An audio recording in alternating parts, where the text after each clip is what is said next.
to the March 9th, 2022 regular meeting of the Governing Board of the Chandler Unified School District. We have just completed our study session on budgets and contracts, and we will now begin our roll call. Mrs. Nye? Here. Here. Here. Here. Joel Worth. Here. Thank you. Would you please stand and join me in the Pledge of Allegiance, and please remain standing for a moment of silence. I pledge allegiance to the flag of the United States of America and to the republic for which it stands, one nation, under God, indivisible, with liberty and justice for all.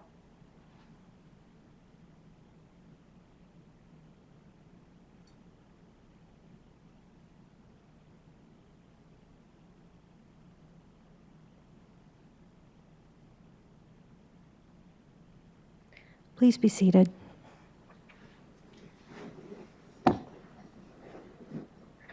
We have some routine business to go through. First is to approve the minutes of the February 23rd, 2022 regular board meeting. Could I please get a motion? Madam President, I make a motion to approve the minutes of the February 23rd, 2022 regular board meeting as presented. Second. All those in favor of approving the minutes, please say aye. Aye.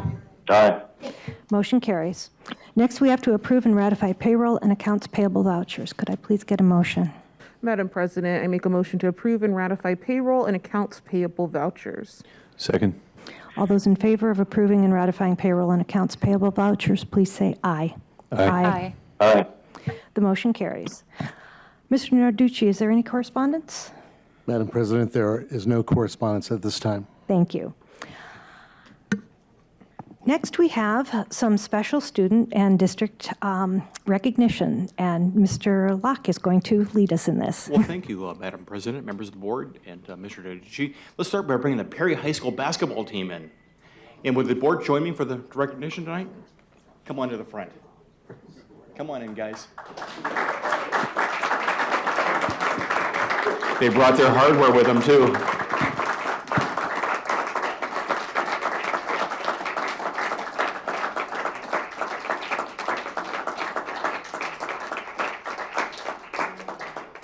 Now, it's been a wildly successful winter season for our high school athletic teams, and we're going to begin with the basketball team from Perry. The Pumas won their first ever basketball championship by beating district rival Hamilton 48-38 last Wednesday night at Veterans Memorial Coliseum. Now, winning a title is often about peaking at the right time, so Perry most definitely did that. They won their last 7 games, and the most dramatic came in the semifinals, where the Pumas avenged 2 losses to Brophy by a combined 42 points in those 2 games. So they shocked the basketball world that night by winning in triple overtime and basically vaulting onto the championship game against Hamilton. Anyway, we want to congratulate the team for your cementing the title, and congratulations to Coach Sam Doyne on his first title at Perry High School. Congratulations, guys.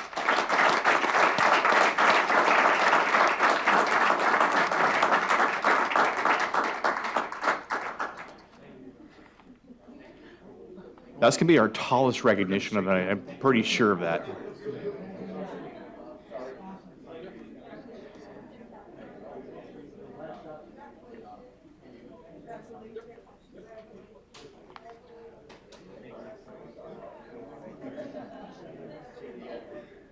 Hey, Kevin.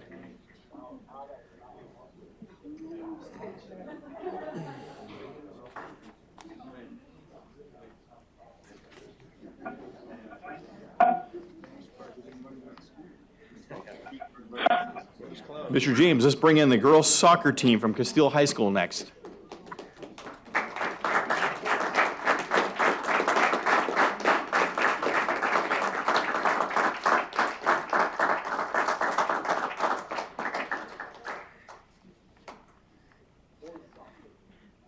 They brought the hardware too. We love it. I know, huh? Right? Shoot. That's great. So the Colts standing before you won the 5A state title in girls soccer. It was their third championship in 5 years, and I guess 4 in the history of the school. The postseason win was a very exciting run. It began with a 2-1 win over Higley, followed by a 1-1 win with penalty kicks over Centennial. In the semifinals, they knocked off Cienega of Vale 3-2. In the championship game at Central High School, the Colts sealed the deal with a 2-0 win over Sunrise Mountain of Peoria, and the celebration began. Congratulations to the Colts on winning it all.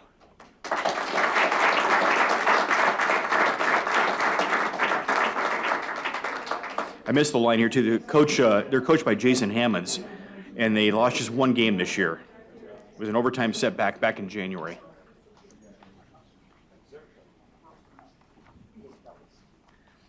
Next is Castile Boys Soccer, and I believe Ryan Riddenhauer is gonna. Is he here? Hey, Ryan, come on up. Yep.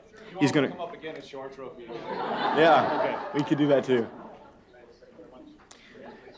They were represented by the athletic director, Ryan Riddenhofer. They are involved in some club activity tonight. The Colts they captured their second straight 5A title and have gone 31-1 in those 2 years. They began their playoff run with an opening round 2-1 win over Gilbert, a 1-1 decision over Horizon, won by penalty kicks, followed by a 2-0 win over Carl Hayden in the semifinals. Then in dramatic style, after dealing with some rain, the Colts prevailed in overtime 2-1, also over Sunrise Mountain. Congratulations to the boys as well.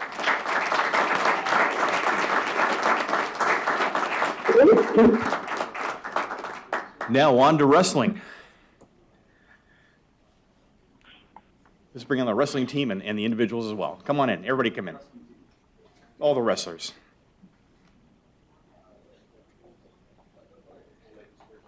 I think they're on the scales.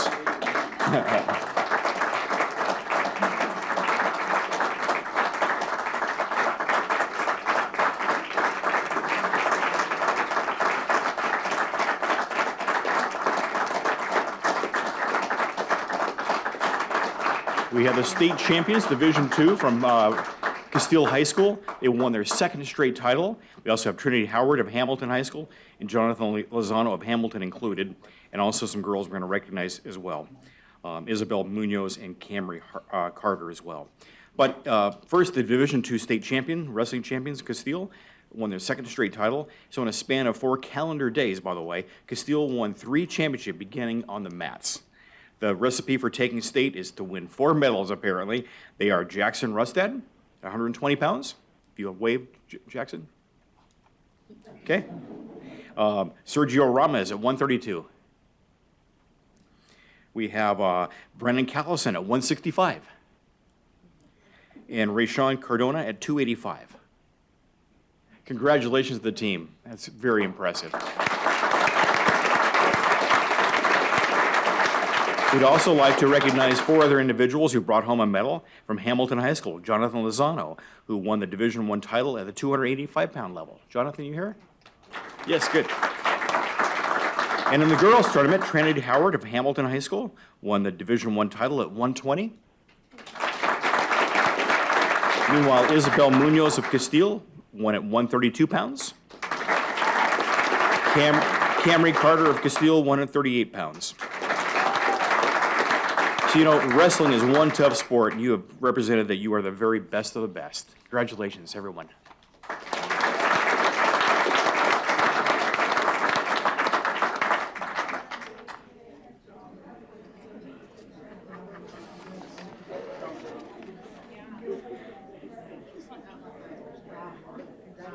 Congratulations.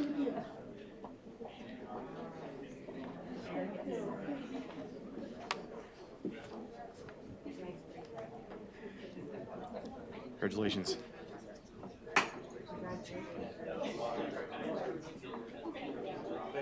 You bet. Thank you. Congratulations, guys. Congratulations. Awesome, man. You bet. Now, we have another special recognition item tonight. I'd like to bring up the Chandler Education Foundation, and along with the Chandler Historical Museum, and invite Martin Sepulveda and Maris Thomas from the Historical Museum, and Jennifer Hewitt and Micah Miranda from the foundation to come forward. You have a little presentation to make.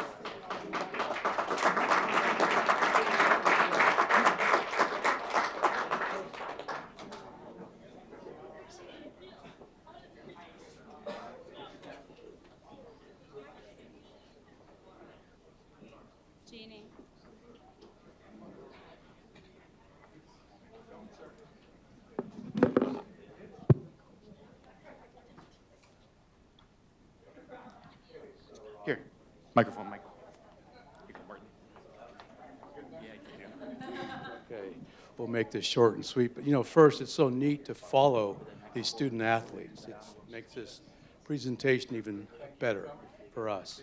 So we're with the Chandler Historical Society, and after 53 years, we're going to disestablish ourselves. It's kind of bittersweet. We started in 1969. I think the population was less than 10,000. Everyone had to be home to make those numbers work. But the fact of the matter is we've grown quite a bit in this community, and there's the city of Chandler established a museum foundation. So our membership is going to move into that organization. And so we're divesting. Is that the proper term?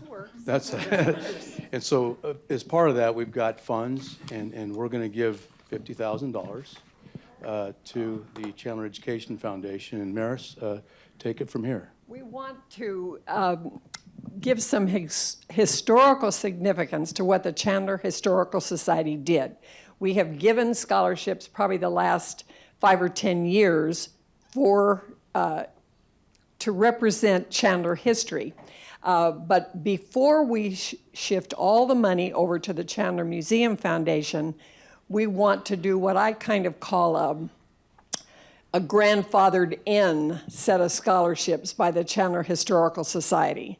So we're making a big contribution that will kind of keep Chandler Historical Society's name alive for the 10 years longer than we cease to exist as a charitable entity. But everything we've done will be done and continue to be done by the Chandler Museum Foundation. And there are several of us that are moving from one organization to the other to make sure that happens. Our arms aren't broken either. Right. So probably the last thing is this. We're going to probably cease to exist as the Historical Society around June. And I think by that time, the foundation will be going full bore. So there'll be some activities post-COVID, we hope, we believe. And so we're going to have some rollout stuff, and certainly been great partners with the school district, and certainly the Chandler Education Foundation. So we want to open things up. And again, the intent is to carry this scholarship on to represent Chandler history and to really elevate the students in this district and beyond to keep history alive. That's what it's all about.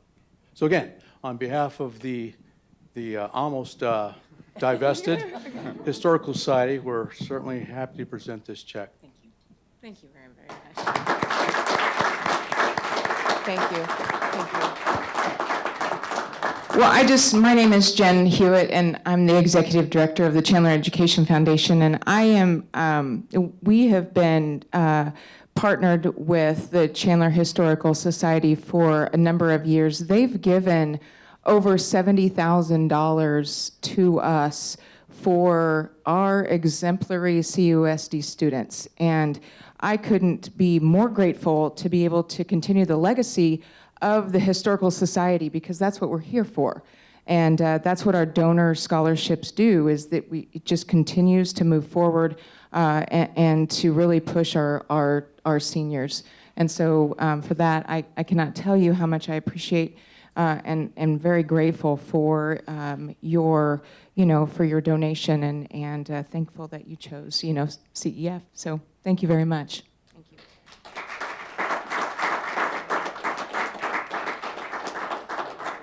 I don't know. I know, I was like, see you later. That concludes our recognition tonight.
Thank you, guys.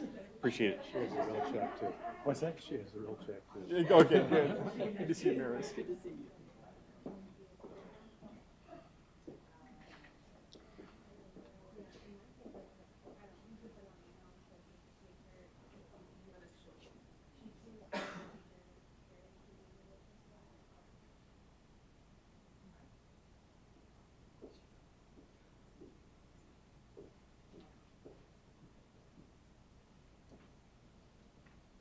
The next portion of our meeting is our student body presidents' reports. And this evening, we have Havana Baez from Castile High School. Havana?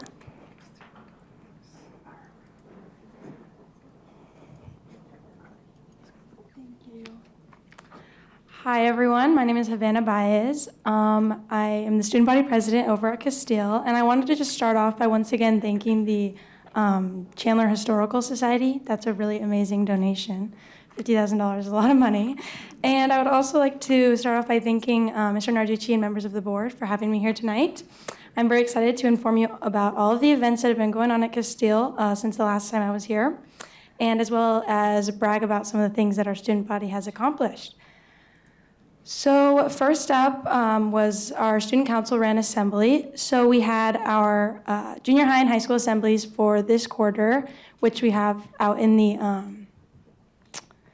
out on the football field in the stands. And we had fun playing games, highlighting our spring sports and spreading important information to our student body. One game that's a tradition that we play at pretty much every assembly is blindfolded musical chairs. And as you can imagine, it's pretty funny and is always very entertaining for all the students. Next up, I wanted to highlight, obviously, the 3 state championships that you just saw in here. First up was our women's soccer team, our men's soccer team, and our wrestling team. And you guys already got to hear all about that, so I won't go into too much detail. Next up, I wanted to highlight the 3, our wonderful National Honor Society, as well as our Interact Club. For those of you that don't know what Interact Club is, it's a club at Castile that essentially just works on community service and just giving back to our community.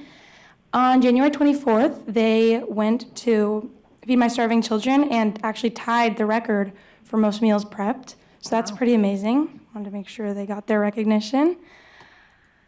Next up, our Castile High Choir just had 20 students selected for the all-region choir, in which over 350 students from about 47 schools audition, and only 100 are chosen. So the fact that 20 were from Castile is very impressive, and I'm super proud of them. Also, our jazz choir just got a perfect score and earned superior ratings at the Jazz Mad Festival at NAU in Flagstaff. Next up, I wanted to talk about our theater program. So they competed at CAFT, which is a festival, and they competed in January and took home 20 superior ratings, which is the highest rating that you can get. Also, our Castile theater program has been working hard nonstop, both inside and outside of school, to get ready for their production of Pippin, in which they'll be holding a Spirit Week in order to promote their opening week. So the Spirit Week is going to be Tuesday is Charlemagne Day, which is camo and military. Wednesday is Circus Day, which is stripes and patterns.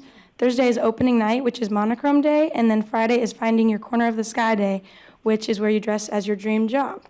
So this will be pretty exciting. I'm excited to see Pippin. And speaking of Spirit Weeks, I also wanted to highlight the Spirit Week that our student council put on this quarter. So we had Tuesday was Barbecue Dad Day. That was pretty entertaining to see how everyone dressed up for that. Wednesday was Cowboys versus Aliens. Thursday was Denim Day, and Friday was Red, White, and Blue Day. Next up, I wanted to highlight that we are one of 8 schools that are represented in the Kids Vote Arizona Voting Leadership Council, which is essentially a council that meets and discusses issues regarding the youth of Arizona. And we have 2 officers that are actually from Castile. Next up, I wanted to talk a little bit about the Colt pageant. So our yearbook club hosted our annual The Colt pageant. For those of you who don't know what this is, it's essentially a pageant for 11th and 12th grade students to compete and decide who will be crowned the Colt. The contestants show their talents, participate in an interview, and try to make the audience laugh. This year, our judges were the first ever Mr. Colt, Mrs. Teen Arizona, and a Jostens representative. This year, Liam Houston won both the People's Choice Award and was also crowned the Colt by the judges. The talent part is my favorite part of the whole night, and some of the highlights from the talents were amazing piano performances, a Kermit the Frog impression, and a innovative synchronized swimming performance. So this is always so entertaining and just makes me laugh. So if you guys ever get a chance, you should go next year. And on April 14th, Castile, Perry Basha, and Chandler's peer facilitating groups are having an egg hunt. This is hosted at Castile, and it's actually going to be our first annual egg hunt, which includes making crafts, decorating bags, and searching for eggs with goodies inside. And I can't wait for all the fun. Any peer facilitated group activities is just my favorite. And that's all I have for you guys tonight. I hope you guys enjoyed hearing about kind of what's going on over Castile, and I hope it was able to at least make you happy, I guess. Havana, thank you so much. We appreciate hearing what's going on. And yes, it does make us smile to hear all the great things that are going on at Castile.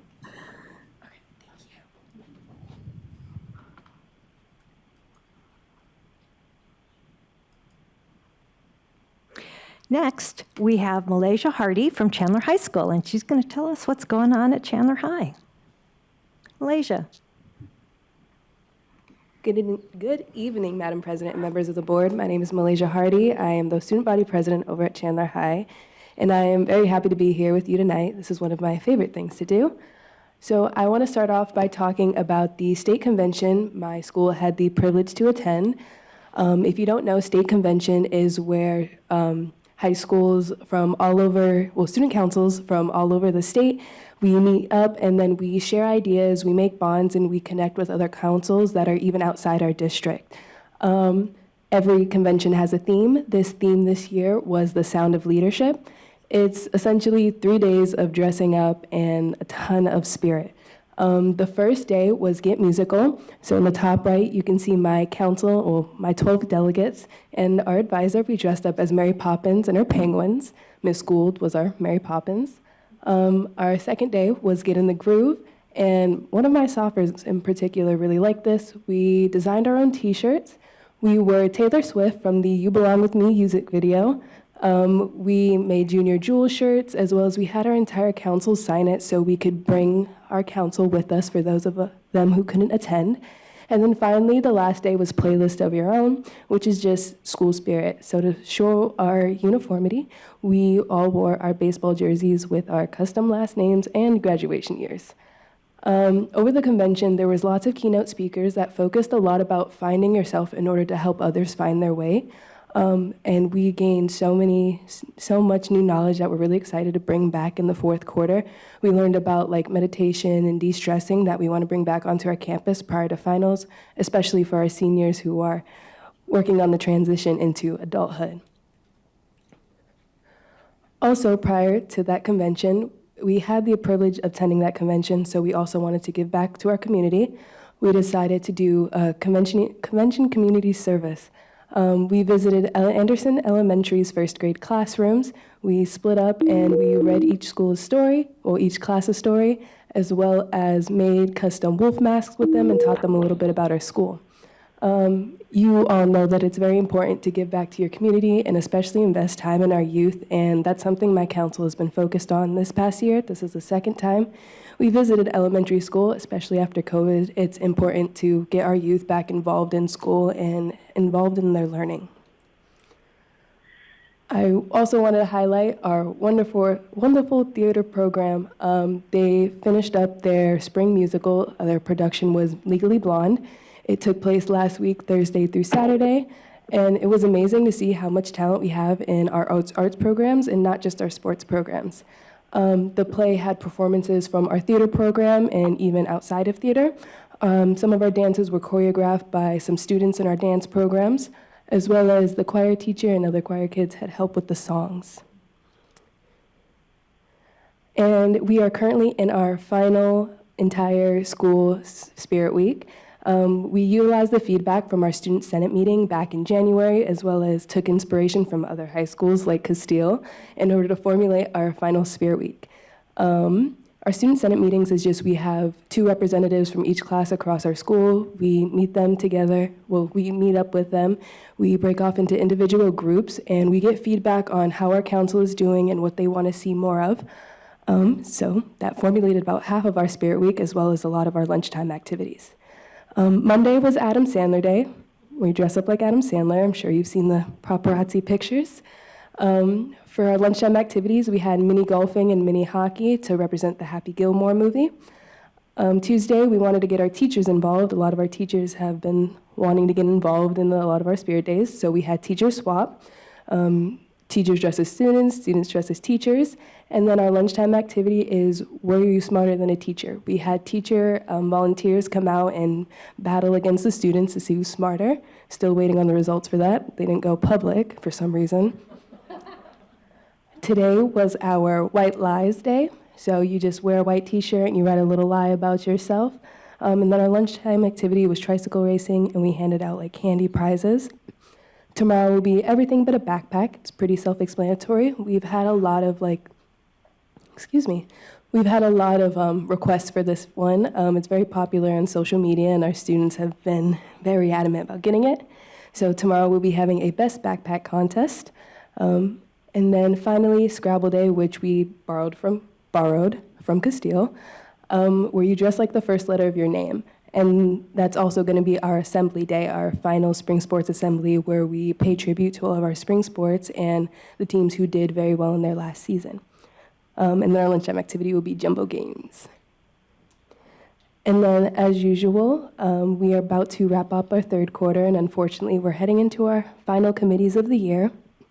We actually put them out yesterday, and we are going to get started on them tomorrow. But our first committee is going to be beginning of the year for next year. Fortunately, I won't be there, but our committee will be planning our Wolf Days, where we help students come in contact with their counselors, as well as getting our council together and going over our rules and expectations and stuff like that prior to the year. Next up, we have teacher appreciation. We're very big on appreciating our teachers, even if it's like a little thank you slip.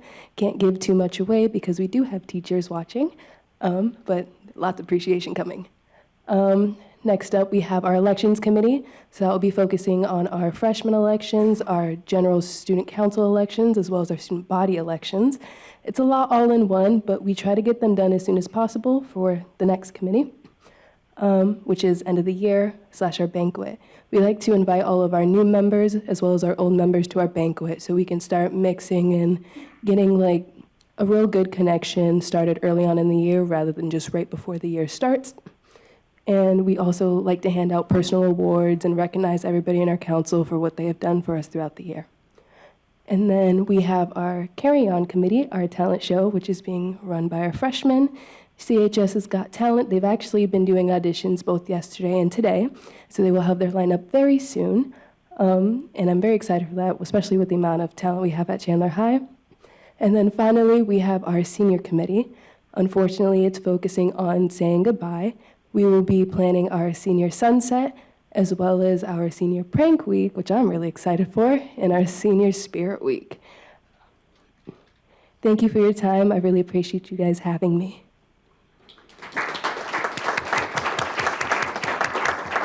Thank you, Malaysia. We really appreciate you coming out and letting us know what was going on at Chandler High. So thank you. And you're right, there are not only teachers watching on video, but there's at least one of them here in the audience. So.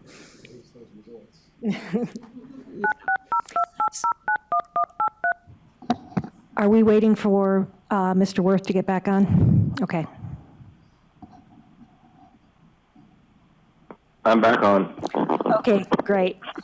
We're now ready for our citizen comments. And Mr. Locke, could you tell us Well, sure. about... Thank you, Madam President, members of the board, Superintendent Narducci. Since our last board meeting on February 23rd, we heard from one person who took advantage of our electronic method to provide citizen comments. He'd like to submit a proposed weekly school schedule. I will tell you that person is Dylan Galvez, and he also filled out a form tonight, so you're going to hear from him directly next. Okay, great. No, not yet. We will call you up to that podium over there, and, but Mr. Locke is going to go over the rules first. Yes. So during public comments, members of the governing board may not discuss items that are not specifically identified on the agenda. Therefore, pursuant to state statute, action taken as a result of public comments is limited to directing staff to review the matter, responding to criticism, or scheduling the matter for further consideration and decision at a later date.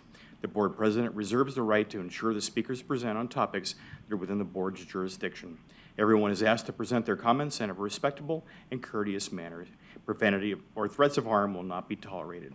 Our first speaker is Kurt Rohrs of Chandler, who wants to speak on teacher support. Thank you. My name is Kurt Rohrs. I'm a parent in this district. I'm here to speak to you tonight about increasing the support for teachers in the classrooms. Personally, I now spend nearly every school day either tutoring kids or substitute teaching in your schools, so I'm a direct witness to what goes on there.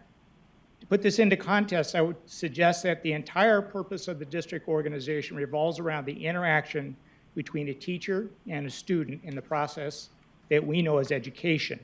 But sometimes I think we lose sight of this fundamental principle. Teacher stress is a real thing. What I observed is that teachers can be overwhelmed by the responsibilities placed upon them. This may be one of the primary causes that you are losing teachers in your district. It's not always about money. Also, what I found is that kids need, want, and respond to the amount of attention they are given. I believe that you must have more adults in your classroom assisting your teachers. This lightens their load and allows for more individualized attention that some students need for their learning. I would suggest you address the situation in two ways. First, welcome back parents into your classrooms and encourage them to participate. Parent volunteers add little or no additional cost to the district budget. A teacher with one or more adult assistants in the classroom should have a much better chance to be effective. Secondly, the district has roughly 5,000 employees, about half are teachers and the rest do something else. I propose that the district strongly encourage every employee, from the superintendent down to the front office receptionist, to spend 1 day per month assisting in a classroom. That would be about 2,500 additional employees offering assistance at no additional cost. This should help reestablish the focus on teachers, students, and the classroom learning experience that the district solely exists to provide. Schools are a very important part of our community. The district should focus on working closely with the community instead of apart from it, or even sometimes opposed to it. For those district employees or board members who feel they're too busy, too important, or too highly paid to spend their precious time helping a child learn to read, I strongly urge you to reassess your priorities and do the right thing for our children. Giving up another boring staff meeting or having some executive report being a day late here and there is not going to hurt. The primary focus of the entire district must be on education. A concerted and coordinated effort between parents, teachers, and the administration is the best chance to provide the most favorable outcomes for our children. Thank you. Thank you.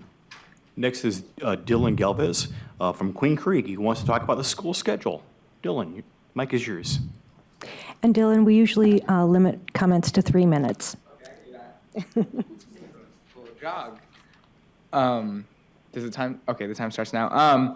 So I just want to talk about. I'm here for like my Bachelor's Back project, and I want to talk about like a schedule. I know you guys are aware of like late start and the effect it has on like children and how like it helps them focus in class or just like the benefits from that. And our current schedule right now is like 7:25 to 2:15 for high school, 8:30 to 3 for elementary, 9:05 to 3:59 for junior high. And I know this is gonna sound a little like out there, but I want to like propose like the hours that they start. And I've looked into like the busing; they kind of run the same busing schedule. So for elementary, it'll be 8:30 to 4:30, which I know sounds a long time, but it does line up like the average 9 to 5 parent's job. And to count for such a long day, they could go Monday through Thursday. High school, they could go 9:05 to 3 o'clock, Monday through Friday. Junior high could go 7:45 to 3:59. Again, that's a long day, so Monday through Thursday. I know, especially in elementary, Kids Express is a thing for some schools. And, you know, if you're going from 8 8:30 to 4:30, you don't really need Kids Express as much on the weekdays, maybe an hour or two. And so the money you'll be saving the after school Monday to Thursday, you could roll that over, not really roll it over, but it's the same cost for using all those hours on Friday. And I know like it'll be an issue in the future, but the schedule is rolled out 2 years ahead. If you give parents enough heads up, like, hey, in 2 years, it's gonna be Monday to Thursday, 8:30, they could prepare for that. And I did the math like hours weekly. It comes out to about previous hours right now, current high school hours, it's 33.75 hours per week. With the modified schedule, it'll be 29.5, which I know is a bit of a dip, but it also gives them a way to start to sleep in, so they could, it helps their brain, and as well as maybe they could get off school at 3, which is still reasonable time for them to get a job and help their family out or just get a job. Elementary, 32.5 hours per week, and with the modified schedule, it'll be 32 hours, so not that much of a difference. Junior high, it's 34.5 now currently, and it'll be 33 hours on the modified schedule, which isn't that much of a difference. The hours annually, I'm going to just say first number is what we're working with now, second number is adjusted. High school, it's 15 hours annually, and then it's 1062 on the adjusted, which I know is a big dip, but mind you, the Chandler Unified School District, I looked it up, we're about 400 hours over the state requirement. 30 seconds. Oh, thank you. Elementary, 1170 hours annually. Elementary would be 1440 hours annually, which is a big jump, but also that's currently on like the normal schedule right now, like the 48 weeks, something like that. Junior high, it'll be 1242 regularly, and it'll be 1485 annually, which I know is a big jump, but they also have Fridays off to themselves. I think I'm out of time, but thank you guys. Thank you. We appreciate those who came out this evening to speak to us about things that are going on in Chandler. So we appreciate your input. Next, we have our consent agenda, and that will be presented by Mr. Narducci. Thank you. I was very impressed with all may that. I failed to make an announcement that I needed to have made earlier. So I you do need to that do that first? before you do that, yes. For those of you who have the agenda in front of you, we are moving item number 8.07, which is our Budget Committee recommendations, to our action item number 9.05. So that will be coming on a little bit later in our program. So, Mr. Narducci. Thank you, Madam President, members of the board. We have out-of-state student travel pre-planning, out-of-state field trip planning forms for ACP Middle School and ACP High School are provided for you following governing board pre-approval. Dr. Gilbert will monitor the trip arrangements before providing final approval. The governing board will receive a summary of the final travel arrangements quarterly, and final trip approval will be determined on a case-by-case basis and will be contingent upon the current health guidelines in wherever our students are going. We see a lot of those are diminishing, so that looks promising. 802 is the monetary gifts. We request approval of the monetary gifts generously donated to Chandler Unified School District totaling $62,730.91. And under donations, we request approval of the items generously donated to the Chandler schools totaling $19,846.69. Under 8.04, we have a contract increase with Need These. And Need These was awarded a contract under a government procurement alliance for technology and AV solutions, bid number 22-02PV-14. And was not originally included on the extended contract list that went to the board on June 9th, 2021. We're requesting board approval to utilize this contract for estimated expenditures in the amount of $250,000 during the 2021-2022 fiscal year for increased technology needs across the district. 8.05, contract increase with the SAVE contract, number 94-20-24. The board approved annual contracts with estimated spending on June 9th, 2021. At the time, $700,000 was estimated for Cartwright School District Save Contract 94-20-24 for library books, manipulatives, maps, and globes, utilizing the following vendors: Barnes & Noble's Booksellers Incorporated, Follett School Solutions LLC, Gardner's Book Service Incorporated, Great Minds PBC, Lakeshore Learning Materials, Mackin Educational Resources. The district is requesting approval to increase the total amount to $800,000 to cover any expenses that may occur over the remainder of the 21-22 school year. We are seeing some adjustments due to supply chain as well and just higher costs. 8.06 bank account signatories. Request approval of the resolution for the Chandler Unified School District to designate banking account custodians, signatories, and student activity fund treasurer and assistant treasurer. The district's listing of bank accounts and authorized signers has been updated and is presented to you. Again, as you said, Budget Committee recommendations have been moved to action item. And we have employee benefits package for the 2022-2023. Approval of the employee benefits package is being recommended. Under employee compensation for 2022-2023, we request approval of the employee compensation package recommended by SuperQ for the 2022-23 school year. The SuperQ committee, made up of support, certified, and administrative staff, reached consensus on the proposed compensation plan for the 2022-23 school year on February 3rd, 2022. And then last one under human resources, employment, separation, compensation, salary schedules, and employee contracts and renewal list as provided to the board. Thank you, Mr. Narducci. Could I get a motion, please, to accept to approve the consent agenda? Madam President, I make a motion to approve the consent agenda as presented. Second. All those in favor of approving the consent agenda, please say aye. Aye. Aye. Aye. Aye. Any opposed? Motion carries. Next, we'll move on to our action items. And our first item is a resolution calling for the naming of the main stage of the Chandler Center for the Arts. Mr. Narducci. Madam President, members of the board, I'm really honored to be able to present this to you this evening. In the audience with us tonight, we have Michelle McClendon, who is the general manager of the Center for the Arts and worked with Michelle for many years and provide amazing programming for our students. And just want to thank you for being here. Stina Murray is not here this evening. She was not able to make it, but I know she'll be tuning in, and we'll be sending her a little video of this resolution this evening. It gives me great pride to say that Stina Murray is a native of Chandler.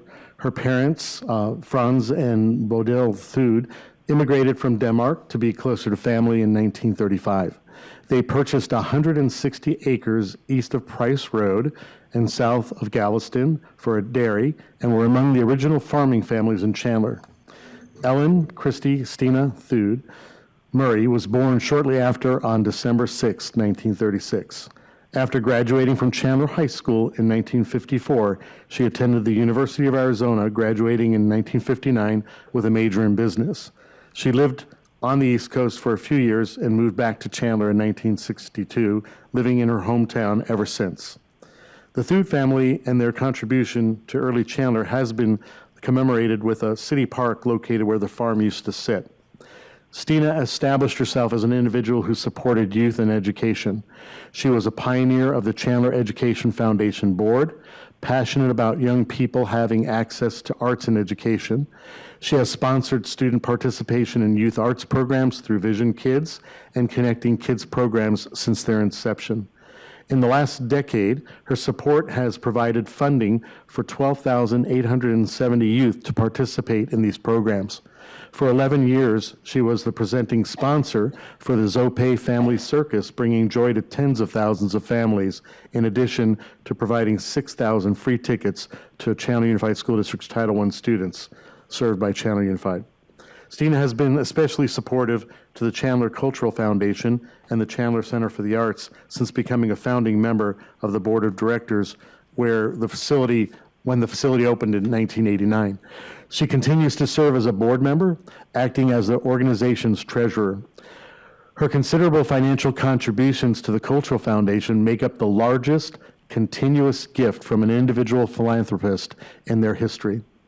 She was recognized with an Applause Award in 2008 for her outstanding contributions to the enrichment of the community through the appreciation and support of the arts. Stina is a member of the Jerry Brooks Legacy Society, having committed a gift to the Cultural Foundation in her estate planning. Stina is an avid arts fan, attending nearly every performance at the Center for the Arts. In partnership with Mayor Jerry Brooks and other community leaders, she has worked diligently for more than 30 years to make the Chandler Center of the Arts the community gathering space it has become.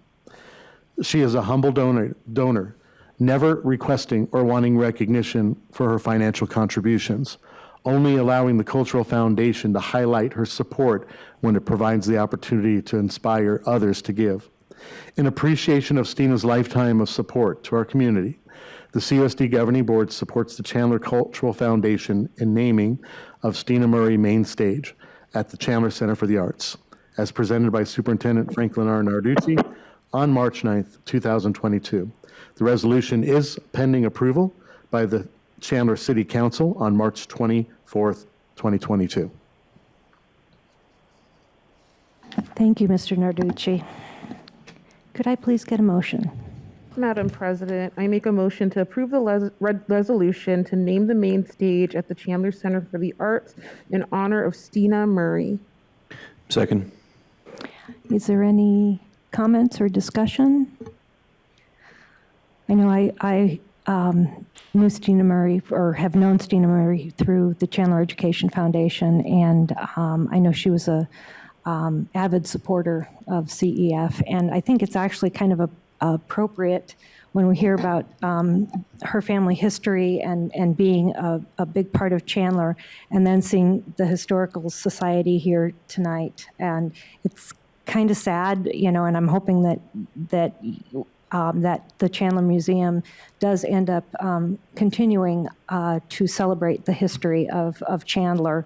It kind of makes me sad to see them joining up with another organization, and we don't have something called the Chandler Historical Society anymore. But anyway, I think it's a great honor and very appropriate to name the main stage after Stina Murray. So if there's no other comments or questions, all those in favor of the motion, please say aye. Aye. Aye. The motion carries. Thank you for being here tonight. I forget your name. I'm sorry. No. Michelle. Oh, I should know that. My daughter, my firstborn is named Michelle. So we appreciate you being here, and I do hope that Stina Murray is able to watch this little video because I'm very proud to be able to name that main stage after her. Thank you. Next, we will move on to the Robert Rice Elementary Sustainable Gardens and Outside Classroom. Mr. Fletcher. That's who I have. Actually, Madam President, That's who I have on the list. Yeah. Madam President, that was Leo, graciously thank handed you. to me to present to you. So, Madam President, members of the board, in support of Rice. I don't think your mic's on there, Leo. Hello? There we go. Well, I'm told I sit too close, and then I'm told I sit too far away. So, can you hear me now? We can hear you. In support of Rice Elementary and its sustainability focus, capital funding from the 2019 bond funds was set aside for the installation of sustainable campus features, including designated outside classroom space for instruction. Concord General Contracting has provided the attached project costs and will be the contractor of record. The district will use a job order contract through 1GPA, which complies with all school procurement rules. As part of the current project, 3 outside classroom spaces have been designated with seating and spacing for small and large groups of students to facilitate outside instruction.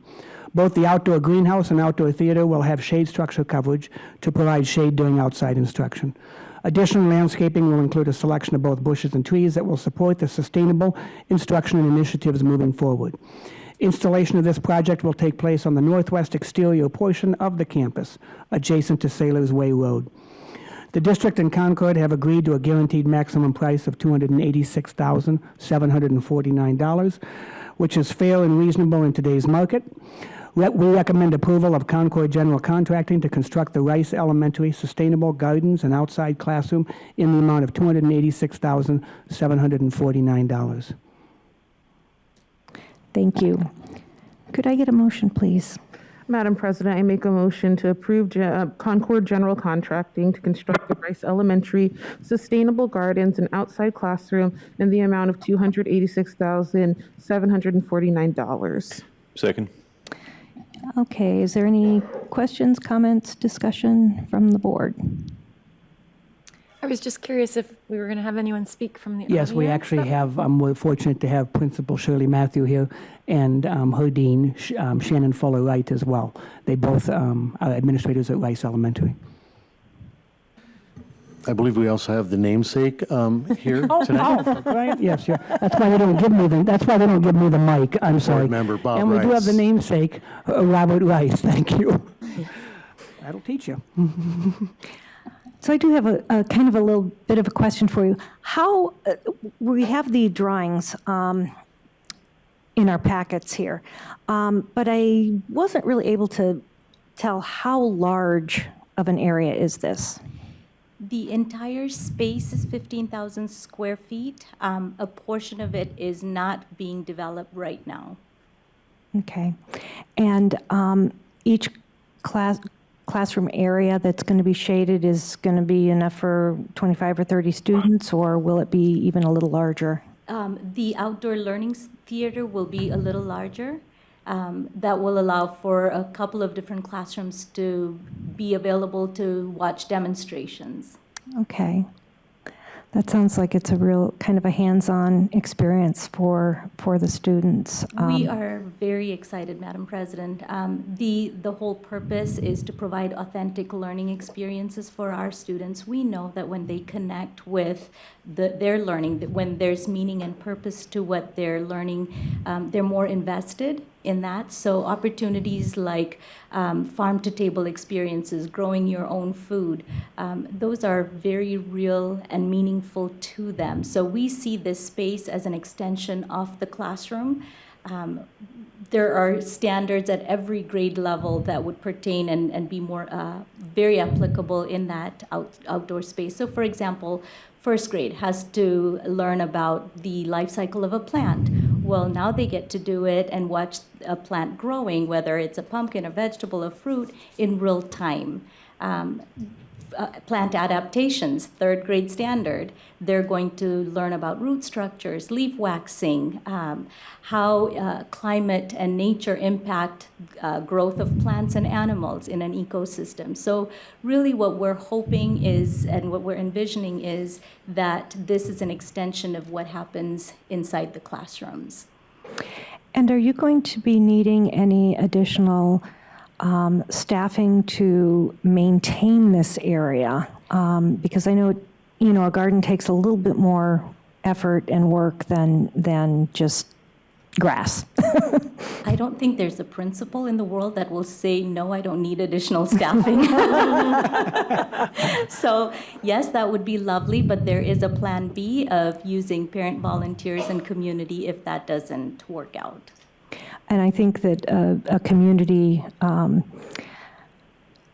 having the community get involved with the students and parents is a wonderful, wonderful idea, because I think that they can extend that into the home. Parents can learn along with the children on how to do a lot of these things. I know that I personally have taught my kids about gardening, and it carries on. It continues to carry on. It's not something that is lost. You continue to help and pass it along to those who you know, because it's fun.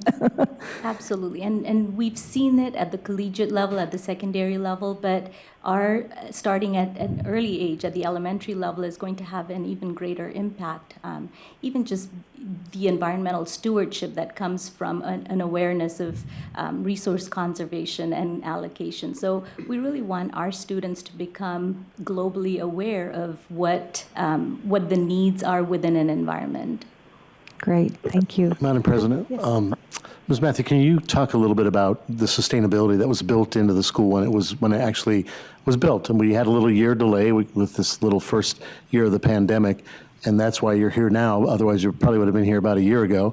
But this school, the Rice School, named after our former board member who's here tonight, the inception was sustainability, and some of your partnerships that you're working with that are helping you guys move along.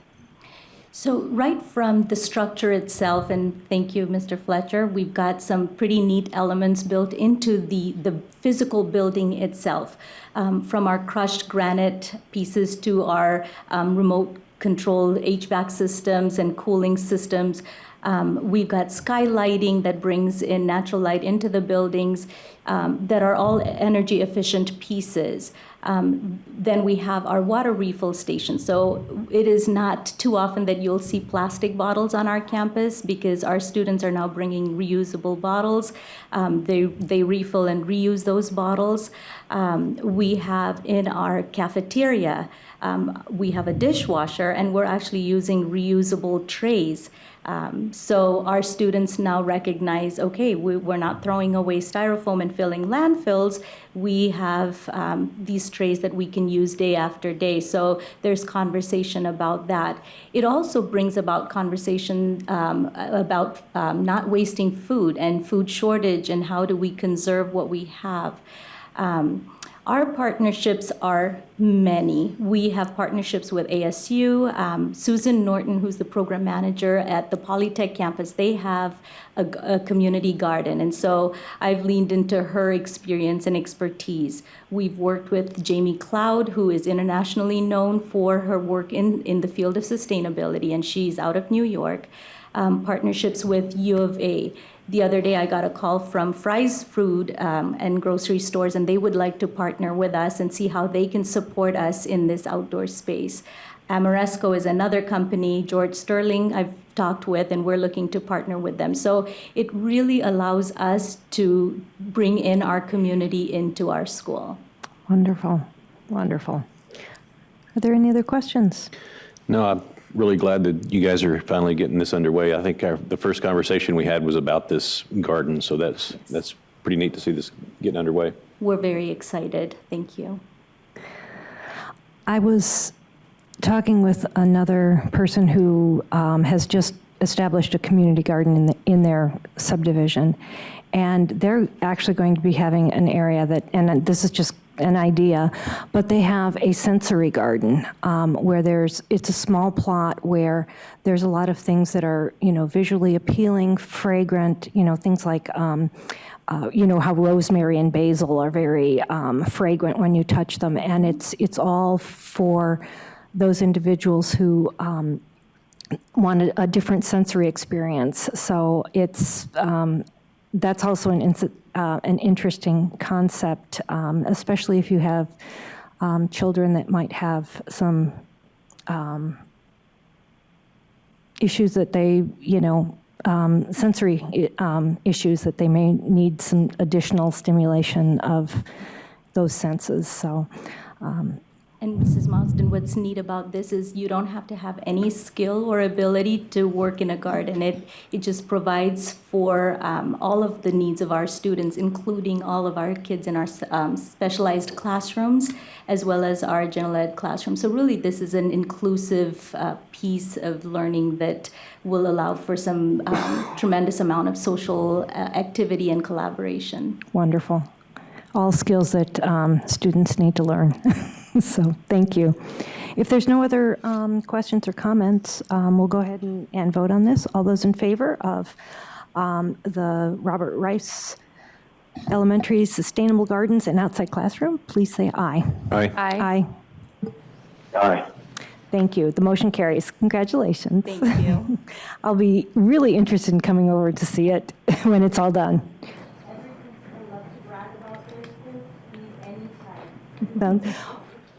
Mr. Fletcher, when do we think it's going to be ready? I don't have that answer yet. Okay. In this supply chain market, I'm afraid to throw anything at the wall to see if it sticks. Maybe in time for the fall planting season. Maybe. We should be able to meet that. October 1st, that's when they say to plant vegetables, so. All right, Okay. we'll be all over that date. Okay. Now the next ones are yours. Even though it said. Leo. You're welcome. We have the Willis Junior High carpet and VCT replacement. Madam Mr. President, members of the board, Willis Junior High's carpet is in very bad shape and needs to be replaced. In addition, the VCT, which is vinyl composite tile throughout the campus, also needs to be addressed, including the cafeteria general eating area. The district will contract with Wholesale Floors via a 1 GPA contract, which complies with all school procurement rules. The cost of this project is $339,764.41, and the project will take place from the end of the current school year and beginning of the next school year. The project includes demolition and new carpet install, demolition of weight room rubber tiles and installation of new tiles, replacing the cove base, and in lieu of VCT in the cafeteria area, we're going to go in and polish and stain the concrete. So we will not have a VCT issue down the road. We recommend approval of Wholesale Floors in the amount of $339,764.41 for this Willis Junior High carpet and VCT replacement project. Thank you, Mr. Fletcher. Could I please get a motion? Madam President, I make a motion to approve Wholesale Floors in the amount of $339,764.41 for the Willis Junior High carpet and VCT replacement project. Second. Any discussion or questions for Mr. Fletcher? I got one question. When they grind that concrete where the VCT was, is there where there's ghosting? How are they going to get rid of that? Are they going to stain it? Or are they just going to do it like a deep grind? Or First thing we'll do once we pull the VCT is evaluate the floor. If we can come in and grind it and seal it, we'll do that. If we have some areas that are not amenable to that, then we will etch it, stain it, and then seal it. Do we have any issues, do we think, with any abatement that needs to occur? Yes, Mrs. Marsden, Madam President, we have an abatement contract in place. We are going to try and get it abated over the next several weeks so that we're ready for summer for the removal and installation. Okay, thank you. Any other questions or comments? All right, all those in favor of approving Wholesale Floors to do the Willis Junior High carpet and VCT replacement project, please say aye. Aye. Aye. Aye. Motion carries. Next, we have a Perry High School field remediation. Mr. Fletcher. Oh, Madam President, members of the board, this project has been an ongoing nightmare for me. Perry High School opened in 2007 and was built on what was once the Milky Way Dairy.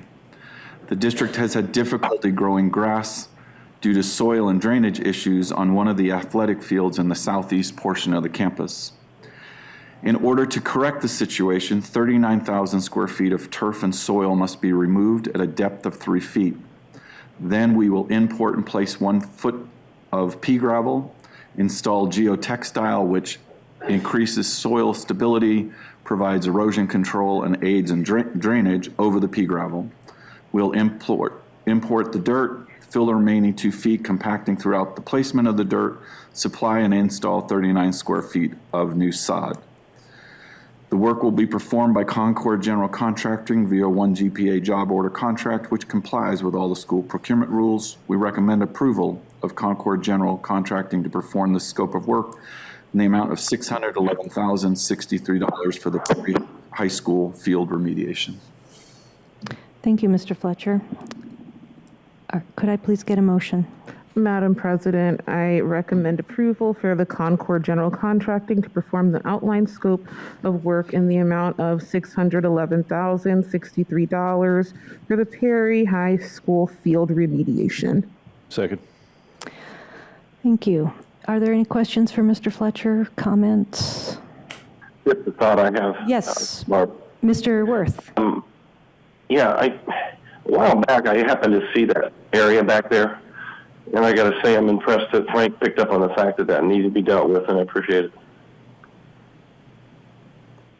Thank you. Thank you, Mr. Worth. I guess the only question I have, Mr. Fletcher, is will this permanently solve the problem? To the best of our knowledge, at this point in time, yes. The issue we're having is this is where the old leach pond was. So everything on the dairy drained to this area, and I mean everything.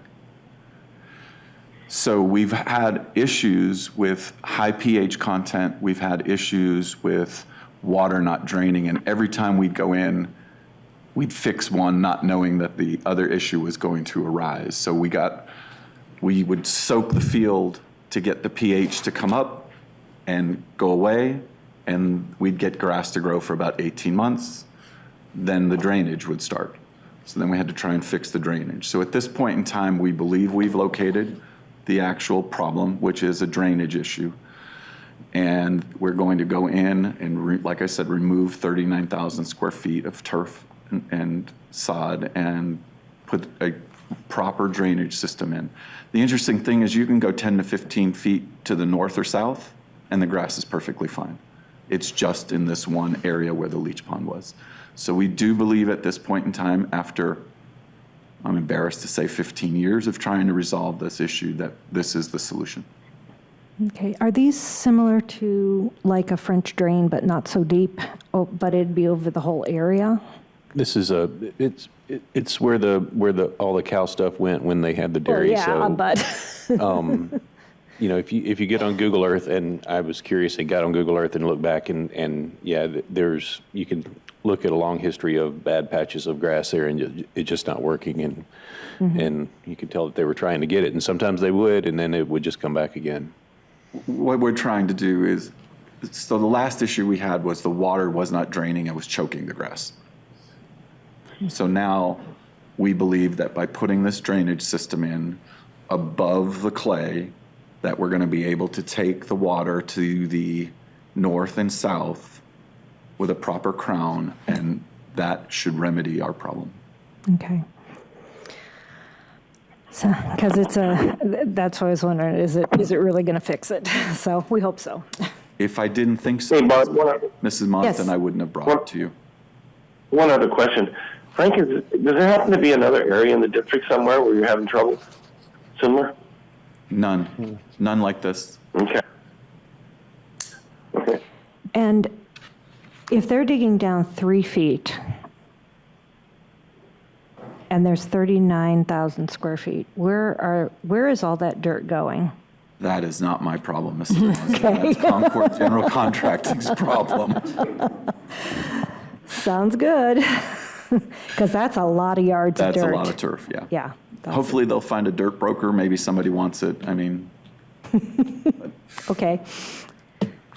Sounds good. All those, so we'll go ahead and vote. All those in favor of the Perry High School field remediation and Concord General Contracting to perform the work, please say aye. Aye. Aye. Motion carries. Now we have our Budget Committee recommendations. I am not exactly sure who's going to do that, but I'm suspecting that Mrs. Berry will take over for us. Madam President, members of the board, the 2022 Chandler Unified School District Citizens Advisory Budget Committee was formed to obtain community input on the 22-23 expenditure budget, as well as the proposed new programs budget requests MP 5000s submitted from the individual schools directors and superintendents. On February 15th, after all questions had been answered, the committee voted to approve the recommended NP 5000s. These recommendations are based off the governor's budget plan and will be in effect once it is approved by the legislature. The proposed budget will be submitted for approval to the board in June of 2022 with the recommendations included. Tonight, we're requesting for approval of the Budget Committee's recommendations of the 2022-23 MP 5000 requests. Thank you. Could I get a motion, please? Madam President, I recommend approval of the Budget Committee's recommendation of the 2022-2023 NP 5000 request. Second. All right. Mr. Olive, I bet you have some questions. I do have some questions, and I had a lot of questions at first. I didn't get this spreadsheet in a way I could actually look at it until yesterday, so I went over it, and then I went over several things with some members of cabinet, and thank you guys for helping me out and helping me understand it. And actually, some of my questions were because I just didn't know how to read it properly. But there is one thing on here that I think is a bad idea, and that's the Sally Port for Perry High School. For some reason, we want to put a secure entryway, so somebody would actually, to get into Perry High School, they'd go through the front door, they'd go into a secure area, somebody would have to talk to them, and then they'd make sure they were okay, and then they'd let them through to the high school. Perry High School is just like most other high schools at our district, and it's like other high schools in other parts of town, which, you know, I'm on Paradise Valley's campuses, I'm on Tullis and Union High School campuses, on two Tempe campuses.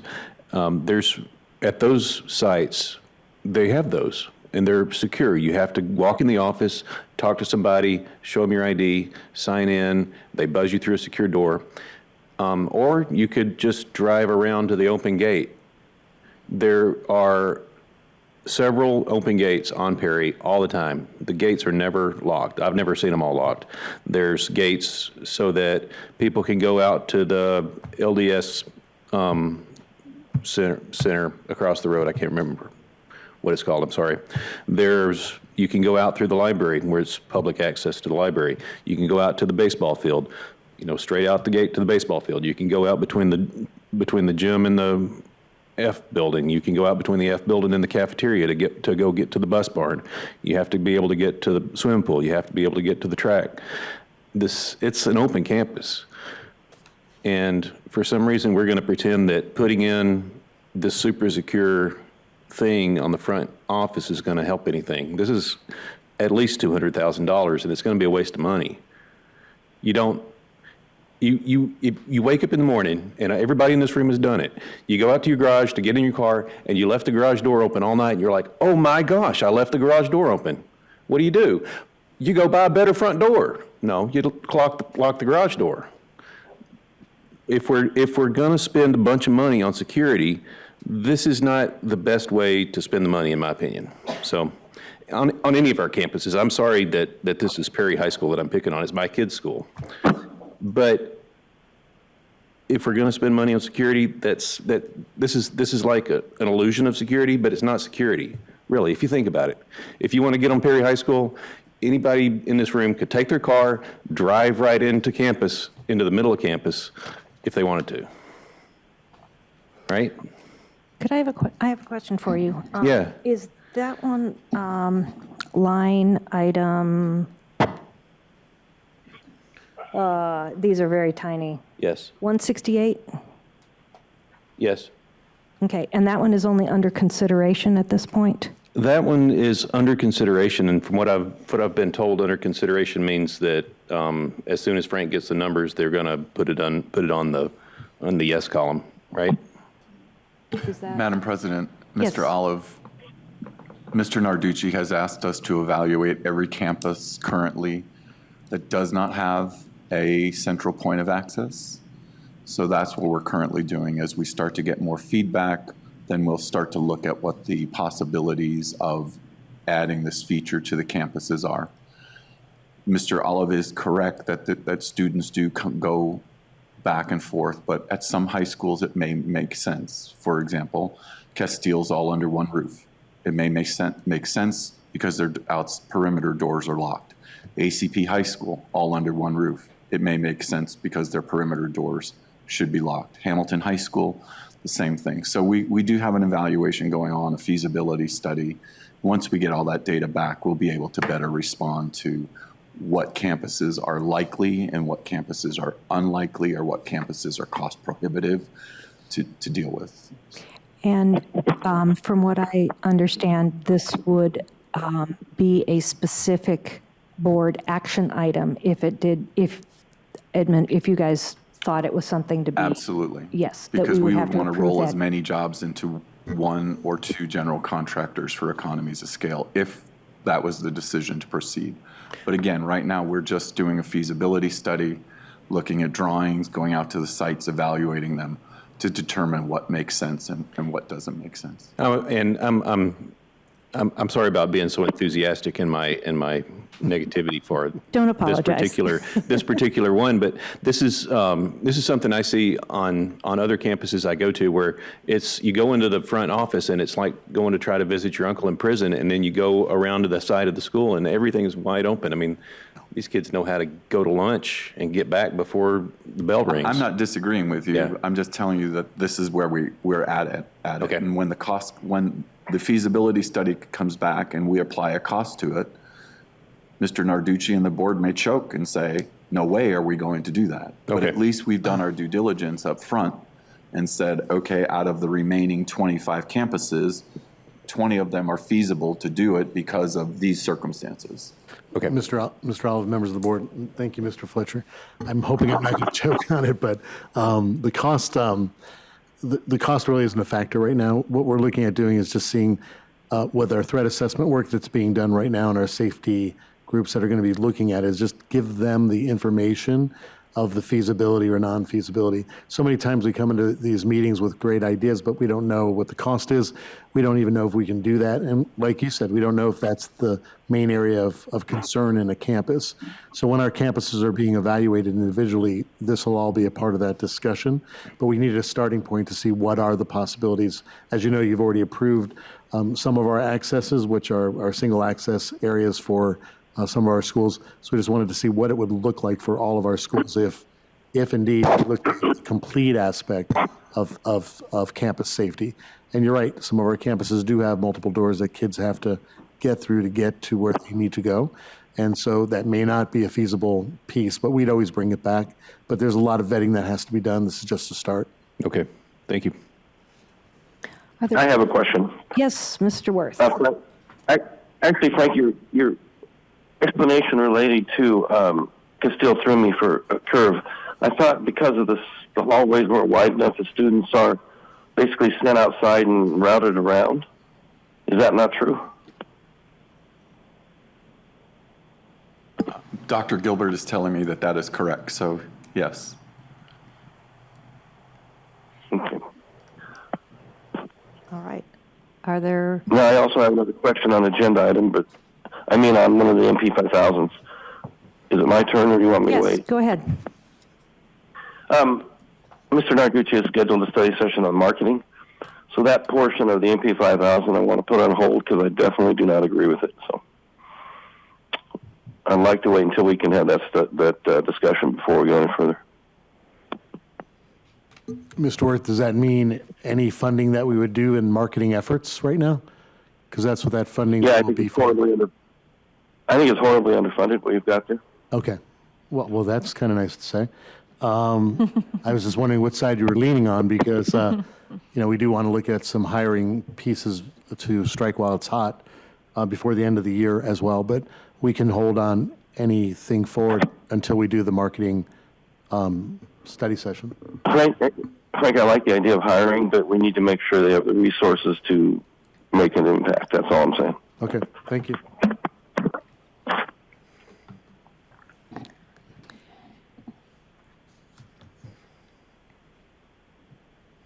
So is that something that's going to be stricken from the NP 5000, or what are we, how is that? If, Mr. Worth, since that is There's 1,000 other things on here that are good. Yeah, so I'm. Yeah, no, I just, obviously every budget item can always be revised, so. Right, I just okay. want to alert my concern. Okay, and I know that there was a larger request that was made for that, so you're okay, since you're on the side of more money being allocated to that, that's an okay thing. And I think Frank Fletcher said it well. It's just basically an estimate of where we are, and it's always up for evaluation and change. Okay. So, Mr. Werther, this is Frank Narducci. Are we able to then move forward with a possible revision after the study session if the board decides that needs to be revised? Since our next meeting... No, I think that... I think you can approve it with just the understanding that any item on those budgets can be revised. There you go. Any item. Well, and that's true. Thank you. Okay. Okay. All right. If there's no other questions, then are we? I just wanted to Yes. reiterate what I mentioned in study session, that I'm thankful that we're looking at the wellness, increasing the wellness back to 400. I would like to see more flexibility in it, whether it doesn't go to the HSA or, could be for preventative health as well in some form or another. Maybe we could take a look at that. And also thankful for trying to start making a difference in the number of people we have apply for teaching students with special needs and or retaining the ones that we have with the stipend. I do think we need to look at other aspects of their positions, and I think that's starting to happen. So that they have a job that is actually able to be completed in a workday. Also, I wanted to thank the Super Q folks for all their hard work and contributions to it. And once again, wanted to reiterate that I think we need a process that is not just for budgetary decisions, but for non-budgetary ones, so that we don't have real long lists and lots of delays on addressing issues that come up. Thank you. Thank you. Okay, we'll go ahead and vote on the Oh, yeah, yes, I'm sorry. Sorry, I know that I asked Dr. Nancy's during our little break, but I just kind of wanted to ask it to you, so it's just kind of like on the record there. But in terms of like the special education stipends, just clarifying, like who will receive that one, and does it apply to K through 12 or all programs? It applies for pre-K through 12 and all itinerant services that assist with our IEPs. So that's your psychologist, your speech therapist, your OTs, your PTs, I won't name them all, our resource self-contained teachers. Okay. And then will it be related to IEP compliance as well? Yes, it's completion and compliance with everything that needs to be completed and turned in first semester as well as second semester. Okay. And then also, what if you leave the district after a semester or at the end of the year before the stipends are paid? So if you left before the stipend is due, obviously you wouldn't be there to close out the necessary documents, so you would not receive the stipend for that semester. Thank you, Dr. Nance. So if there's no other questions, all those in favor of the Budget Committee recommendations of the NP 5000s, please say aye. Aye. Aye. Motion carries. All right, we'll move on to our information items. We have our student activity, auxiliary operations, and tax credit reports. Mrs. Berry. Madam President, members of the board, the student activities, auxiliary operations, and tax credit reports for the months ending July of 2021 through February of 2022 are provided for your review. Thank you. Are there any questions or comments on our student activity, auxiliary operations, or tax credit reports? No. Thank you, Mrs. Berry. I know your team does a lot of work to do all these reports, and there's a lot of accounting that has to occur in our district. Thank you. There's a lot of them. They do a great job. Thank you. Next, we have our secondary curriculum, U.S. History, the African American Experience. Dr. Gilbert. Madam President, members of the board, for your information, in U.S. History, the African American Experience will be a new elective offering to students in the 2022-2023 academic year. The text is the current resource used by Chandler Gilbert Community College, which is HIS 204, and has been vetted by teachers and academic coaches. The courses will be offered as dual credit. The committee is recommending the following textbook to move forward in the textbook adoption process: Gates Jr., Henry Lewis, and Donald I believe it's Yakovone. The African Americans, Many Rivers to Cross, which is New York Smiley Books, 2013. The cost for a class set of 40 is $899.70, which includes estimated tax, shipping, and processing. There are no student digital components. This will be funded and will be funded through site funds. In accordance with ARS 15721, the textbook will be placed on display for 60-day review period for comment at the Melinda Romero Instructional Resource Center starting March 10th, 2022. After the 60-day review period for public comments, the textbook will be presented for approval. Thank you, Dr. Gilbert. Are there any questions from the board or comments? I have one, and because I don't know and I didn't ask before, for this course and the next course below, the Mexican-American experience, are these to replace like an American history, or are they supplemental to American history, like if a student wants to take? Yeah, these are electives, so they can choose to take. It's not replacing anything. Okay.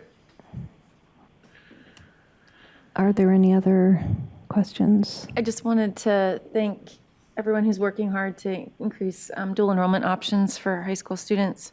And I did have a question.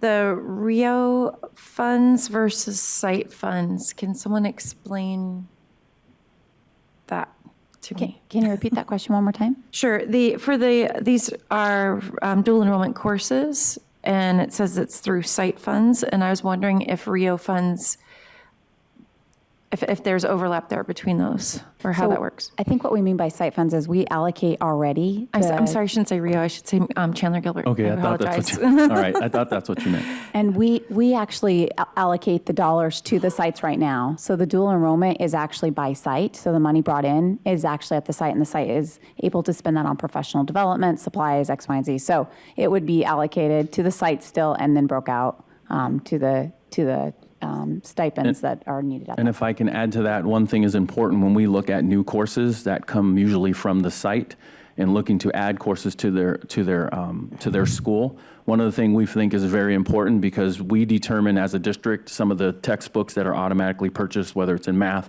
social studies, some of our core classes. When we have schools wanting to look at this program, we also think it's important for them to look at the budget that they would be bringing in order to purchase these books. So it's not just automatic. Let's just add these courses, and we're not looking at what the cost might be. So that's why we look at some courses, the textbooks that they're going to use would be something that comes out of the site budget. So to answer the question, there's a good chance that there's probably some RIO funds. Chandler, I keep saying yes. that, sorry. Chandler Gilbert, Dual because I'm in enrollment. Tempe Union, and Dual for 20 enrollment years I've been funds, saying yes. that. For Chandler Gilbert to funds to be part of what the site funds, the pot that it comes from. Yes. Okay, thank you.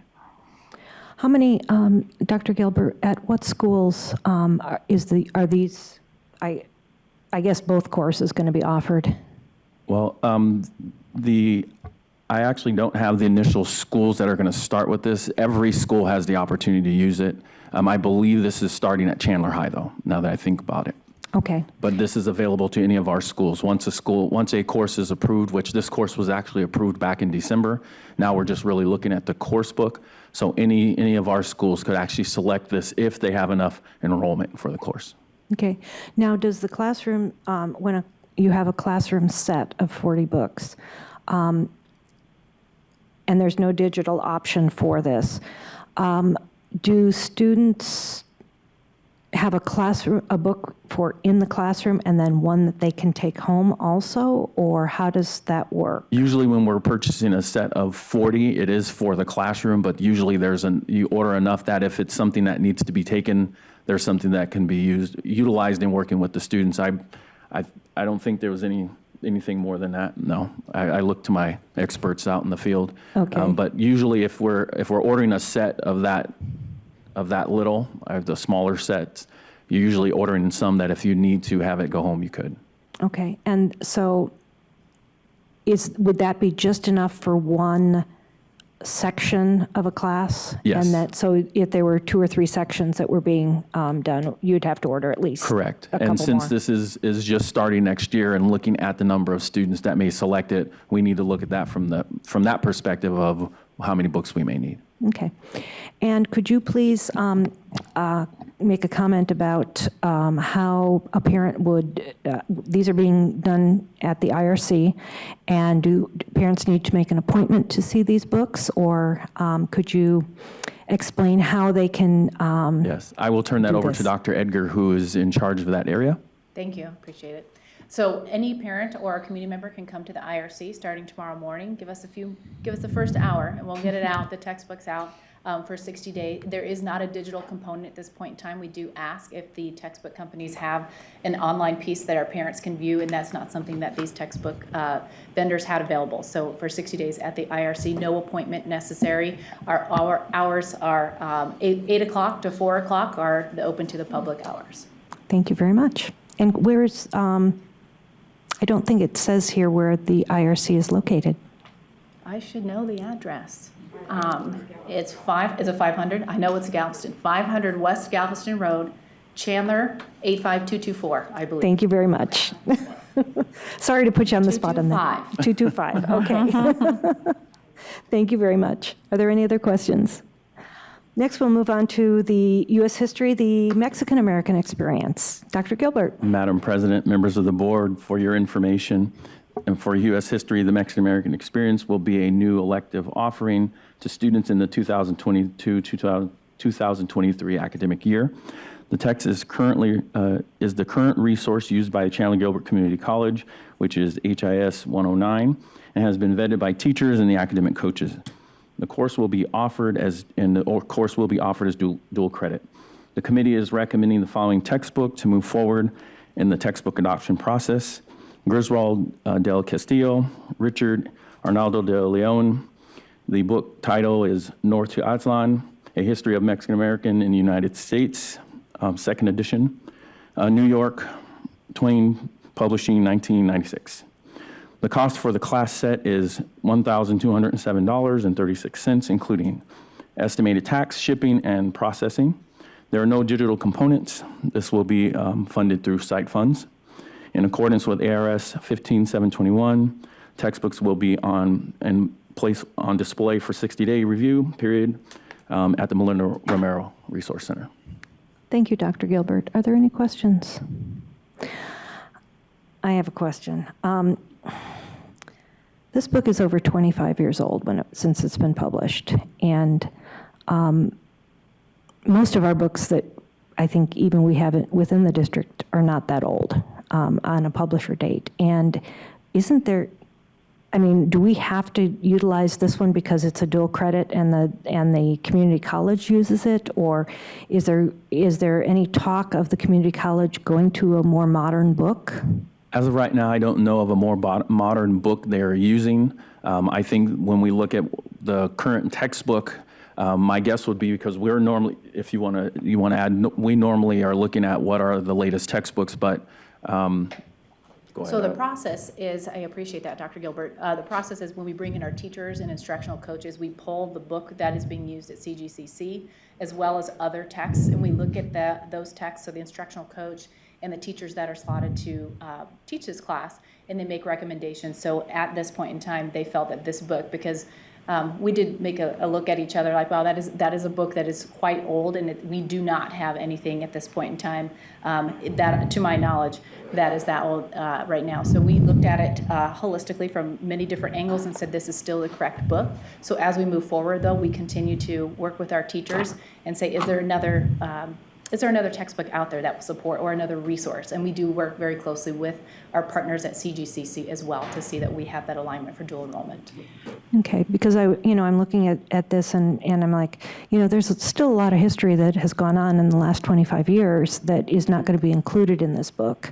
And will there be some kind of a supplemental workbook or something along those lines, or a supplemental text that will be included that will perhaps do something that has more recent history in it? And the teachers that are teaching, that are hopefully going to be able to teach this class, if it makes, and Dr. Gilbert was correct, it's Chandler High School.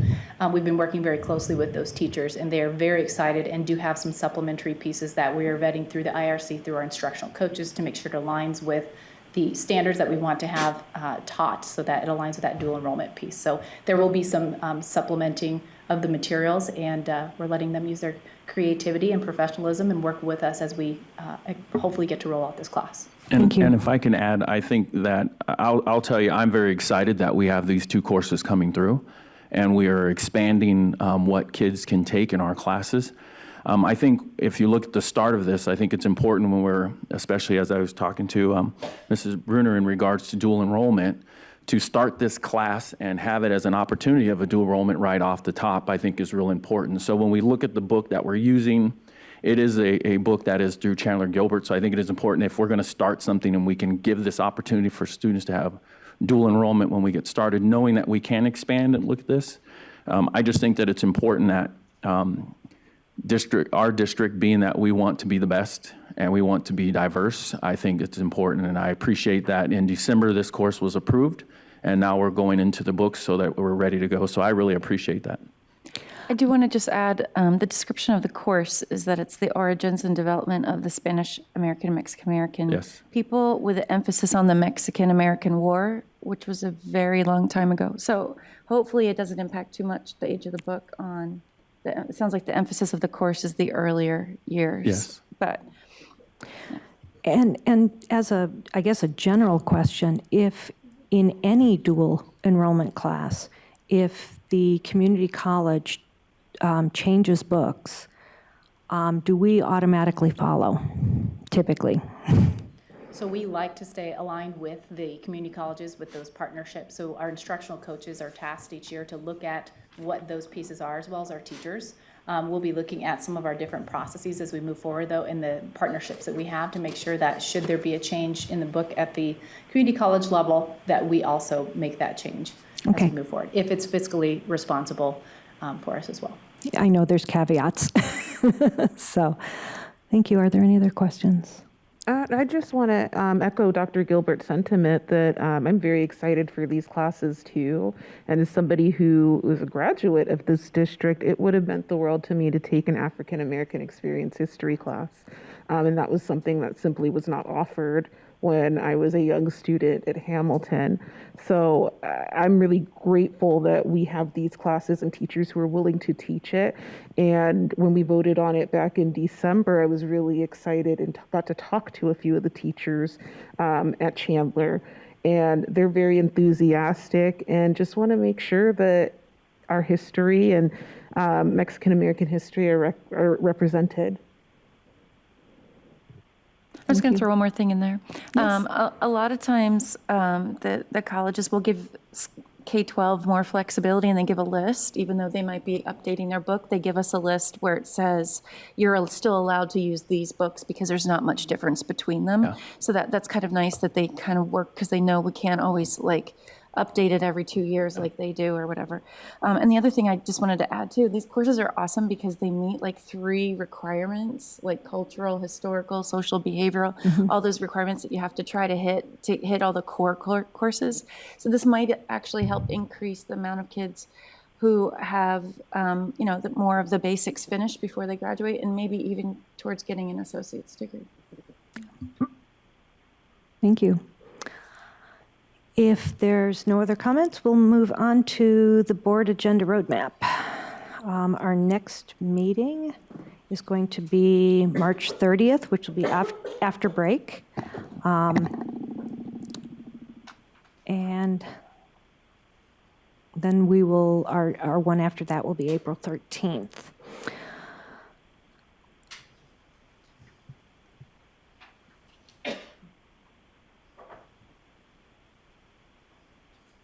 And it looks like, since Mr. Worth had brought that up, it looks like our marketing update will be on April 27th. So we've got another 6 weeks for that one, 7 weeks, something like that. Okay. That's the 27th of April, Joel. Joel, are you there? I'm pretty good at the mute button for any time. Yeah. When she said the 27th, it was the 27th of April. Yes. Okay. 27th of April is marketing update. So, Mr. Narducci, do you have some superintendent comments this evening? Of course, I always do. I had time to let our kids and staff shine. So thank you, Madam President, members of the board. First, in the way of staff recognition, I want to congratulate Alicia Ronsky of Navarrete Elementary School, who was nominated by several of her students and chosen by the Mayor's Committee for People with Disabilities as the 2022 Educator of the Year. Ms. Ronsky was acknowledged for going above and beyond educating our students. Highlights of her nomination include attributes of being patient, kind, and loving, and works so incredibly hard to ensure that each student is progressing and achieving. She was presented this award at the recent Chandler City Council meeting. We have another state champion in the academic arena.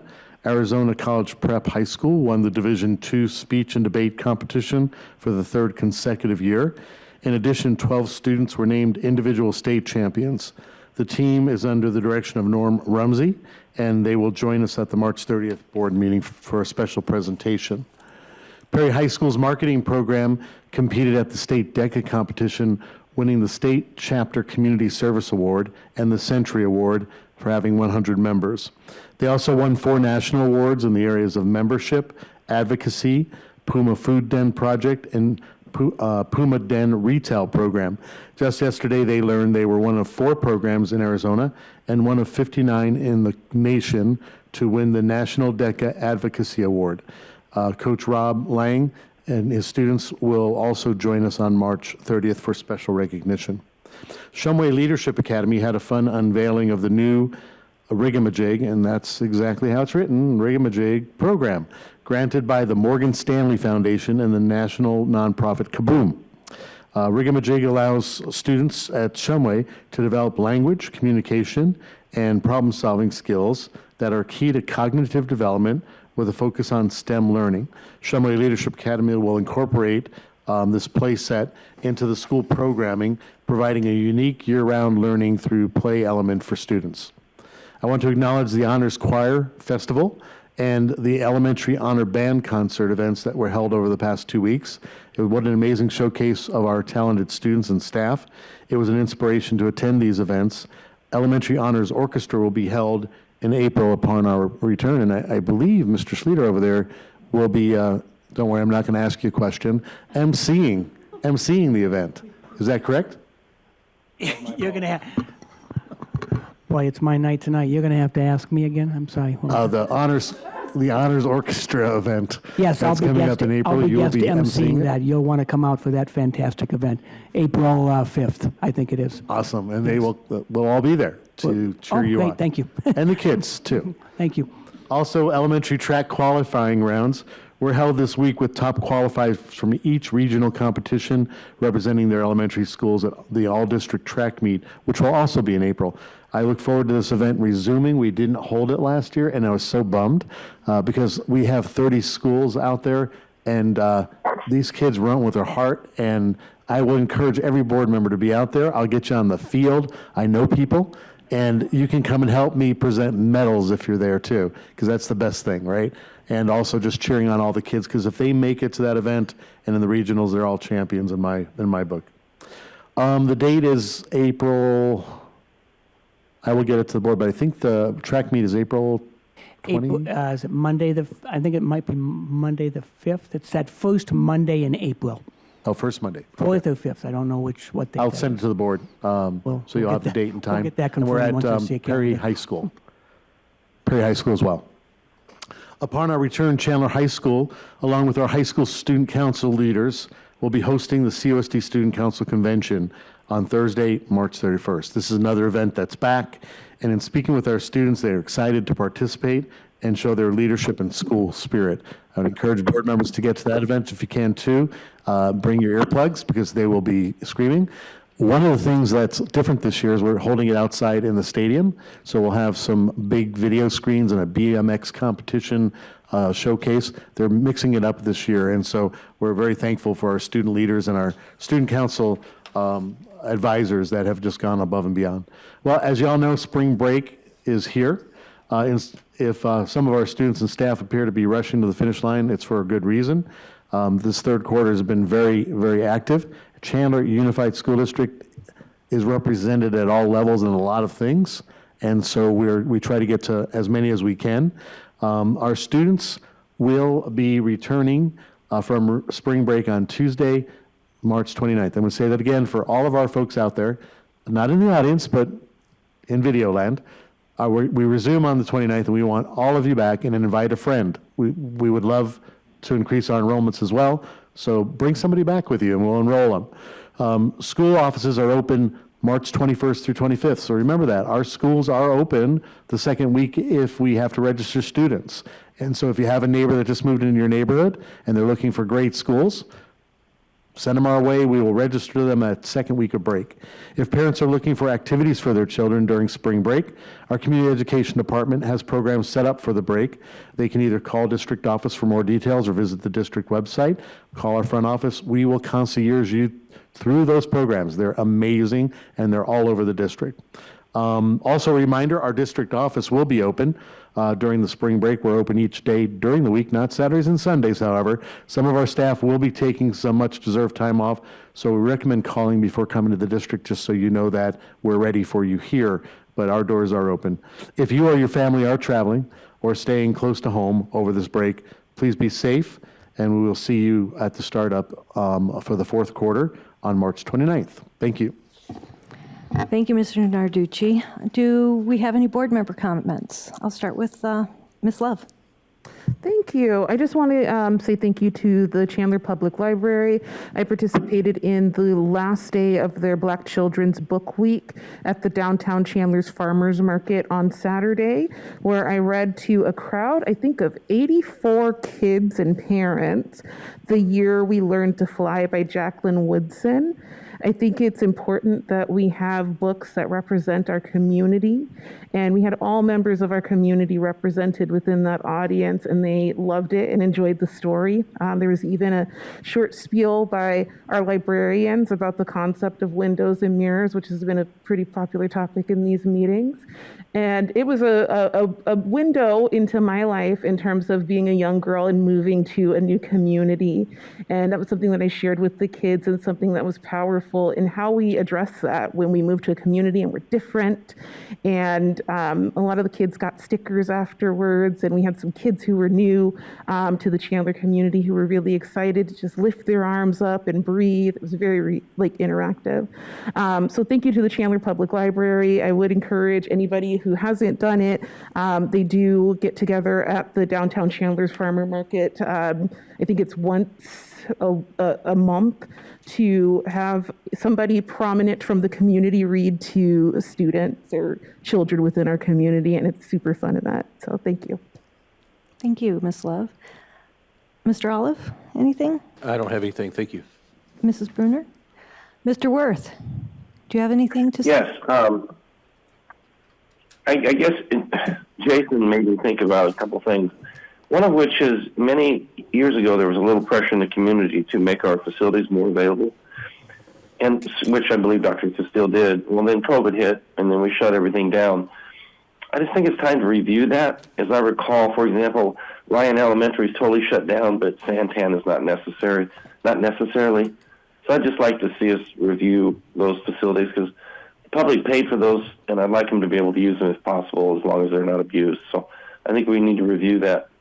Also, I do apologize for coughing. It's actually Frank Narducci's fault. He gave me his cold. So I take no responsibility for it. I don't seem to have a cold, Mr. Worth, right now, so I'd have to object to that or put that on hold. Mr. Worth, just to save Ryan some phone calls, they are. Is that Mr. Sleeter? They're open as other schools are at this point, are they not? Yes, all our elementary schools are open. They're taking volunteers. They're taking, parent support as requested in the classrooms, if that's what he's speaking about. No. I'm talking about the facilities, the ball fields and the. Oh, okay. My misunderstanding, Mr. Worth. We'll look into the facility use, but that'll go through our facility use department. We'll check into that. I apologize. I thought you meant active participation on campuses. I apologize. Yeah. I want to actually, on a sad note, offer my condolences to the Clark family. Karen Clark passed away last week, and she was a longtime board member here in the Chandler School District. And I want to send my condolences to their family and publicly let people know that she was a person who really helped with getting our Art Masterpiece program started in the schools and was instrumental in doing that. The outside area, if you've ever looked up a little bit, right as you walk out the doors, it's we've named a small area of the district office the Karen Clark Art Gallery. And so that is in honor of her. And as I say, my condolences to her husband, her daughter, and her 2 sons, and the rest of the family. So I also want to highlight some of our Art Masterpiece artwork that's up on the walls. That is one of the legacies of Karen. She started this at Shumway Elementary, probably, I'm trying to think what year it was. It was a long time ago. Early 90s. Mid-90s or early 90s. Early to mid-90s. And so it brought the love of art to a lot of kids and art appreciation too. I mean, that was one of the cornerstones of the Art Masterpiece program, and Karen was absolutely passionate about that and recruited all of her neighbors, myself included, to get involved with the Art Masterpiece program. So look around. Someday they will be having a celebration of life. I don't know. It's going to be at least a month or so, though. So anyway, with that, thank you for coming this evening. We appreciate it, and we will see you in 3 weeks. Meeting is adjourned.